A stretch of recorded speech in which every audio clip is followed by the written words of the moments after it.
सबसे पहले तो हम लोग नाइट्स टेल पढ़ते हैं। अच्छा, जब हम लोगों ने वैसे स्टडी किया था अपने एग्जामिनेशन पॉइंट ऑफ व्यू से, तो हम लोगों ने किसी की टेल नहीं पढ़ी थी, एटलीस्ट मैंने तो नहीं पढ़ी थी। हो सकता है आप में से किसी ने स्टडी किया हो। तो अब हमने जब examination PPSC examination point of view से देखना है, तो हम लोगों ने टेल्स भी याद करनी है।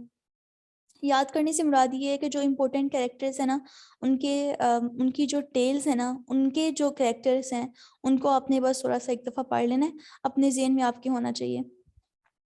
अब सबसे पहले तो नाइट की टेल है ना। नाइट की जो कहानी है वो स्टार्ट होती है एथेंस नाम की जगह से। यहाँ पे ना किंग थीसियस रहा करता है। किंग थीसियस और उसकी वाइफ होती है क्वीन हाइपोलाइटा, और उसकी एक सिस्टर इन लॉ होती है Emily. These are the important characters, Emily और किंग थीसियस, ये होते हैं। अब जब किंग थीसियस ना अपनी जगह पे वापस यानी एथेंस में आ रहा होता है, तो रास्ते में ना there were some women who were crying, कुछ औरतें होती हैं जो कि रो रही होती हैं। तो अब किंग थीसियस उनसे पूछता है, भाई क्या मसला है, तुम लोग क्यों रो रही हो? तो वो बताती हैं कि भाई ये जो जहाँ पे हम लोग रह रहे हैं ना, वहाँ का जो किंग है ना, ये हमारे साथ अच्छा सलूक नहीं कर रहा। अब किंग थीसियस की और उनकी आपस में लड़ाई होती है।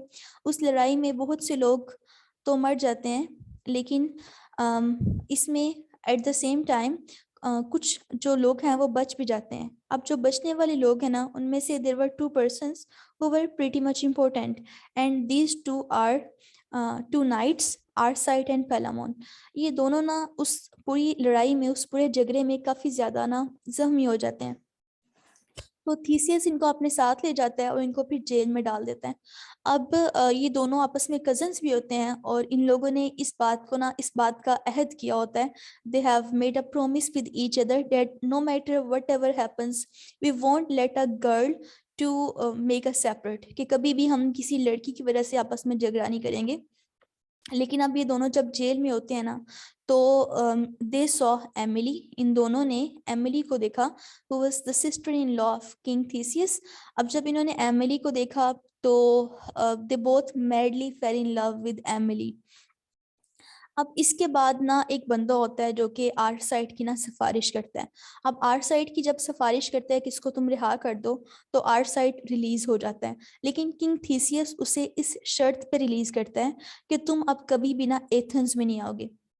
But Arcite was madly in love with Emily, so he decided to be back at Athens.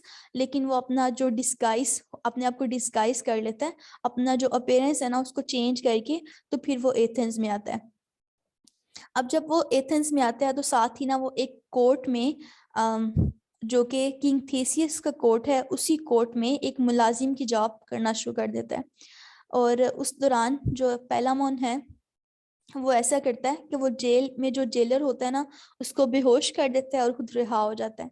अब इसके बाद ना ये दोनों मिलते हैं जंगल में, और वो कहते हैं कि अब हम डिसाइड कर लेते हैं, हम दोनों आपस में फाइट करेंगे, एंड हुएवर विल विन, तो एमिली उसकी हो जाएगी। तो किंग थीसियस भी उसी जगह जा रहा होता है, तो वो कहता है कि नहीं नहीं, तुम लोग ऐसे मत लड़ो, ऐसे करो कि 1 साल में तुम लोगों को देता हूँ, तुम लोग अपनी अपनी आर्मी बनाओ, और तुम लोग बाकायदा ना उस आर्मी के साथ आपस में फाइट करो, और फिर जो तुम दोनों में से जीतेगा ना, मैं एमिली की शादी ना उसके साथ करवा दूंगा। अब वो दोनों पूरा साल लेते हैं, पूरे साल में अपनी आर्मी तैयार करते हैं। अब थीसियस इन लोगों के लिए एक बाकायदा एक बैटल फील्ड भी बनाता है। और इसके बाद जो पेलामोन है ना, वो अपनी जीत के लिए ये लोग अब डिफरेंट डिफरेंट गॉड गॉडेसेस के साथ से दुआ करते हैं। आर्साइट मार्स से करता है, एमिली डायना से करती है, पेलामोन वीनस से करता है। अब आर्साइट और पेलामोन तो ऑब्वियसली दुआ करते हैं कि वो लोग जीत जाएं। तो एमिली इस बात की दुआ करती है कि जो whoever actually truly loves her, तो वही इस बेसिकली जीते, और वही जो डिजर्विंग है, जो ट्रूली इज इन लव है, वो बेसिकली जीत जाए। तो इसके बाद इनकी आपस में लड़ाई होती है, और जो आर्ट साइड है वो जीत जाता है, पेलामोन हार जाता है। लेकिन जब वो अपनी जीत का जश्न मना रहा होता है, तो वो जिस हॉर्स पे बैठा होता है, जिस घोड़े पे बैठा होता है, वो गिर जाता है वहां से बहुत बुरी तरह से, और उस काफी ज्यादा जख्मी हो जाता है, और इसके बाद इवेंचुअली ही डाइड। लेकिन मरने से पहले वो पेलामोन को कहता है that you are the true person who actually deserves Emily, तो मेरे मरने के बाद तुम ही उससे शादी करना। और इसके बाद ये जो किंग थीसियस है वो एक बहुत हीरोइल बरियल देता है आर्साइड को, और जो पेलामोन और एमिली की आपस में शादी हो जाती है, and then they started living happily. तो ये हो गया मेन नाइट्स टेल के बारे में। नाइट्स की टेल लड़ाई के बारे में इसी तरह की थी। और इसके बाद जब नाइट की टेल फिनिश होती है तो हर बंदा बड़ा खुश होता है उससे। अब ये जो मिलर की टेल है ना, it's quite like full of dirty jokes. और ये होता भी बहुत एक ड्रंकन किस्म का बंदा होता है, और he is not a man of character at all. और इवन जोसर जब इसकी कहानी को नरेट करने लगता है तो वो ये कहता भी है कि अगर रीडर्स ने ये कहानी नहीं सुननी तो ये उनकी मर्जी। बेसिकली होता ये है कि एक बंदा होता, एक कारपेंटर होता है जॉन, ये बहुत ओल्ड होता है और इसकी शादी हो जाती है एक बहुत यंग लड़की से, that was Allison. And the carpenter was madly in love with Allison, but there was a Oxford boy named Nicholas who was also madly in love with Allison. तो इसके बाद फिर निकोलस क्या करता है, वो कारपेंटर क्योंकि काफ़ी ओल्ड होता है तो उसको बेवकूफ़ बनाता है ये कह के कि एक तूफ़ान आने वाला है, जैसा कि नोवा हज़रत नूह अलैहिस्सलाम के तूफ़ान की तरफ बेसिकली वो रेफर कर रहा होता है। जैसे तब आया था वैसे वाला ही तूफ़ान आया और हर चीज़ जोन सी है वो बह जाएगी। तो तुम ना कश्ती तैयार करो, एक बोट तैयार करो। अब वो एक बोट तैयार करता है, उसमें ये तीनों बैठते हैं। तो ये जो कारपेंटर होता है ही स्लेप्ट, और इसके बाद Nicholas and Allison spend some time together. अब एक और बंदा होता है एप्सोलॉन। एप्सोलॉन क्या होता है, ये निकोलस और एलिसन इसका मजाक उड़ाते हैं तो एप्सोलॉन को गुस्सा आ जाता है। इसके बाद वो एक सरिया सा गर्म करके निकोलस को मारता है। तो निकोलस पानी पानी चिल्लाने लगता है। जब वो कहता है पानी तो कारपेंटर को लगता है कि जैसे वाकई तूफान आ गया है। तो इसके बाद वो अपनी कश्ती चलाना शुरू कर देता है, बाकी सारे लोग इसके ऊपर हंसना शुरू कर देते हैं और इस तरह से इसकी जो कहानी है वो एंड हो जाती है। It was not so funny, but Miller found it quite funny. Okay. अब जब मिलर की कहानी होती है बेसिकली जिसमें एक कारपेंटर का मजाक उड़ाया गया होता है, अब रीव को ये लगता है कि शायद इसने मेरा मजाक उड़ाया है, वो भी क्योंकि पहले एक कारपेंटर होता है। तो वो ना अब एक ऐसी कहानी सुनाता है जिसमें मिलर का मजाक बने। तो इसी तरह से वो अपनी कहानी सुनाता है कि एक मिलर होता है, वो उसका नाम स्माइकन होता है, वो बहुत बदतमीज किस्म का मिलर होता है, यानी कॉर्न चोरी कर लिया करता है। तो दो कैम्ब्रिज स्टूडेंट्स होते हैं, एलन एंड जॉन। ये दोनों ना कहते हैं कि जो मर्जी हो जाए, हमने ना इस स्माइकन को अपनी कॉर्न अपनी गंदुम चोरी नहीं करने देनी होती। तो स्माइकन को इनके प्लान का पता चल जाता है। वो कहते हैं कि चलो अब मैं इनसे ज़्यादा चुराऊंगा। तो वो ऐसा करता है कि जब ये दोनों अपनी गंदुम को पिसवाने के लिए आते हैं ना, यानी चक्की में, तो इसके बाद वो इनके जो हॉर्सेस हैं वो उनको फ्री कर देता है। तो इसके बाद एलन और जॉन सारा दिन अपने हॉर्सेस को ढूंढते रहते हैं। इस दौरान स्माइकन जोन्स है वो उनकी जो गंदुम है वो ज्यादा वाली चोरी कर लेता है। और इसके बाद एलन और जॉन रात को आते हैं और वो कहते हैं that they want you to stay at स्माइकन्स home because they have nowhere to go at this time of night. And then they basically seduce Smyken's wife and Smyken's daughter, and thus the story ended. और इसके बाद जो next है वो man of law tell है। Man of law tell की अगर हम बात करें तो ये कॉन्स्टेंस के बारे में है। कॉन्स्टेंस एक रोमन एम्परर की बेटी होती है। अब ये जो कॉन्स्टेंस है ना, इसको सुल्तान, एक सीरिया का सुल्तान होता है जो कि मुस्लिम होता है, he wanted to get marry Constance. अब वो कॉन्स्टेंस के साथ शादी करना चाहता है, लेकिन ये जो कॉन्स्टेंस की मदर होती है वो कहती है कि मैं तुम्हारी शादी तब इसके साथ करूंगी जब तुम क्रिश्चियन हो जाओगे। अब जब वो सुल्तान कहता है ठीक है मैं क्रिश्चियन हो जाऊंगा, आप मेरी शादी कॉन्स्टेंस से कर दें। लेकिन सुल्तान की अम्मा को जब ये बात पता चलती है ना, तो वो सुल्तान को असेसिनेट करवा देती है, उसका मर्डर करवा देती है। अब जब उसका मर्डर हो जाता है तो इसके बाद जो कॉन्स्टेंस है वो बड़ी मुश्किल से सीरिया से एस्केप करती है। अब जिस जहाज में वो बैठती है ना, वो जहाज जो उनसे है वो बड़ी मुश्किल से उसके बचा के एक साथ कैसल में आती है, साथ एक किले में जाती है। वहां पे एक नाइट होता है जो कि Constance, he fail in love with Constance, लेकिन कॉन्स्टेंस जोन से है उसने उसके साथ शादी करने से इनकार कर दिया।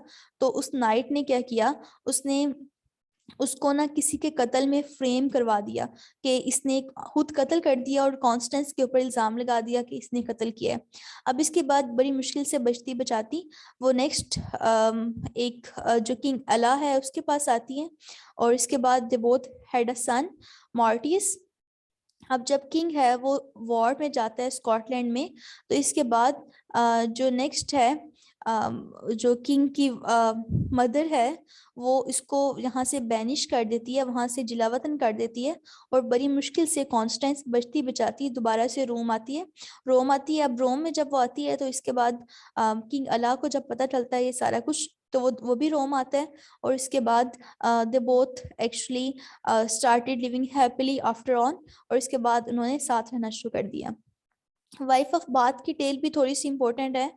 वाइफ ऑफ बाथ की, क्योंकि she was married for like 5 times, तो वो कहती है कि I have a huge experience in all these matters. और इसके बाद वो पहले तो अपने 5 हस्बैंड्स की कहानी सुनाती है ना, और इसकी इतनी लंबी प्रोलॉग हो जाती है, एक दफ़ा वो इसको इंटरप्ट भी करते हैं बाकी कैरेक्टर्स, लेकिन होस्ट कहता है कि लेट हर टेल नरेट हर स्टोरी। और इसके बाद वाइफ ऑफ बाथ की स्टोरी बेसिकली रिवॉल्व करती है अराउंड अ नाइट। अब एक नाइट होता है जो कि किंग आर्थर के दौर का होता है, and he raped a girl, a young woman, और उसको सजा क्वीन ये सुनाती है कि मैं तुम्हें सजा से बचा लूंगी, तुम्हें कत्ल नहीं करूंगी, अगर तुम मुझे इस बात का जवाब दे दो कि व्हाट डू वुमेन वांट, कि औरतों को सबसे ज्यादा क्या रिक्वायर्ड होता है। अब नाइट को कोई जवाब सही वाला मिल नहीं रहा होता, वो एक बंदी से पूछता है, दूसरी से, तीसरी से, और इसके बाद उसको एक ऐसी औरत मिलती है हु वाज क्वाइट अगली and old at the same time. तो उससे कहती है मैं तुम्हें इसका आंसर तो बता दूंगी, but then you have to marry me. और नाइट को उस टाइम अपने जान के लाले पड़े होते हैं, वो कहता है ठीक है, I would get marry you, just give me the answer. तो आंसर वो जो नाइट है वो उसको आंसर देती है कि तुमने कहना है कि एक जो वुमेन को सबसे ज्यादा चीज जो रिक्वायर होती है, that is sovereignty, that is control over their husbands. ये जो ये वुमेन ये चाहती हैं that they can exercise control and influence upon their husbands. तो नाइट ये जाके आंसर क्वीन को देता है, तो क्वीन कहती है you have actually narrated a right answer. तो इसके बाद जो नाइट है उसकी शादी इस वुमेन के साथ हो जाती है जो कि अगली होती है और ओल्ड होती है। तो वो उससे कहती है कि how do you want me to look, कि मैं कैसी लगूं, मैं ओल्ड और अच्छी मैं अगली और ओल्ड हूँ, और इसके साथ अच्छी नेचर की हूँ, या ब्यूटीफुल और डोमिनेटिंग हूँ। तो इसके बाद वो कहता है कि तुम अगली हो लेकिन इतनी डोमिनेटिंग ना हो। तो इसके बाद वो जो औरत है वो अपने आप को ट्रांसफॉर्म कर लेती है into a beautiful lady, and night and that lady started living happily here after. इसके बाद नेक्स्ट है क्लर्क ऑफ ऑक्सफोर्ड। वो अपनी कहानी सुनाते हैं, आपने सेम लिंक के साथ ज्वाइन करना है जब ये मीटिंग एंड हो गई। क्लर्क ऑफ ऑक्सफोर्ड जोन से है वो अपनी कहानी सुनाते हैं एक बहुत नवाब के बारे में। एक इटालियन नवाब होता है वॉल्टर। इटालियन नवाब एक ग्राइसेल्ड नाम की एक गरीब लड़की के साथ शादी कर लेता है, लेकिन वो कहता है I want to test about her patience, मैं इसके पेशेंस को जज करना चाहता हूँ। तो अब ग्राइसेल्ड की तरफ जब पहला बेटा होता है ना, जब उसकी फर्स्ट सॉरी बेटी होती है, तो वॉल्टर कहता है कि public are not happy with the daughter, और मैं चाहता हूँ कि मैं इसको मार दूं। तो वो ग्राइसेल्ड से वो बच्ची लेके जाता है और अपनी बहन को दे देता है, लेकिन ग्राइसेल्ड को यही शो करवाता है कि मैंने वो जो बच्ची है वो मैंने उसको मार दिया हुआ है। सेकंड सन की दफा ये करता है फिर वो, और थर्ड की दफा वो ये कहता है कि people want me to divorce you. तो इसके बाद वो फिर भी चुप रहती है। अब इसके बाद फिर वो दोबारा से जब वॉल्टर देखता है कि ये बंदी तो कुछ बोल ही नहीं रही है, she is in fact an embodiment of steadfastness and patience, तो वो इससे बड़ा इन्फ्लुएंस होता है, बड़ा इससे मुतासिर होता है।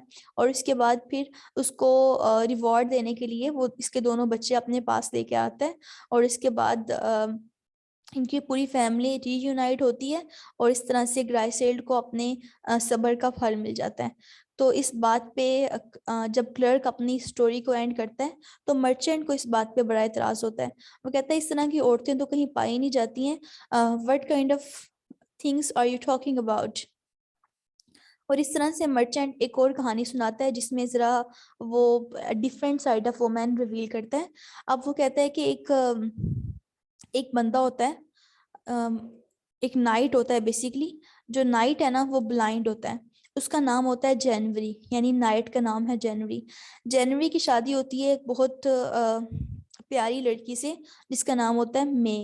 अब ये जो मे है ना, ये जल्द ही अपने हस्बैंड से बोर हो जाती है and then she started having relationship with another man. तो इसके बाद जो इस बात पे जो प्लूटो है, वो जो गॉड है, वो बड़ा नाराज होता है और वो नाइट को ना, जनवरी को उसकी जो आई साइट है वो रिस्टोर कर देता है। एंड देन जो नाइट है जनवरी, वो देखता है कि इसकी जो वाइफ है she is not sincere with him. लेकिन वो उसकी वाइफ मे उसे कहती है do not believe in your I site right now. और इसके बाद वाकई वो जनवरी देख कहता है कि मैंने अपनी आइज के ऊपर बिलीव नहीं किया, I believe on whatever may is saying to me and that is she is faithful. और इसके बाद मे जोन सी है वो इससे बड़ा मुतासिर होती है और जनवरी और मे स्टार्टेड लिविंग हैप्पीली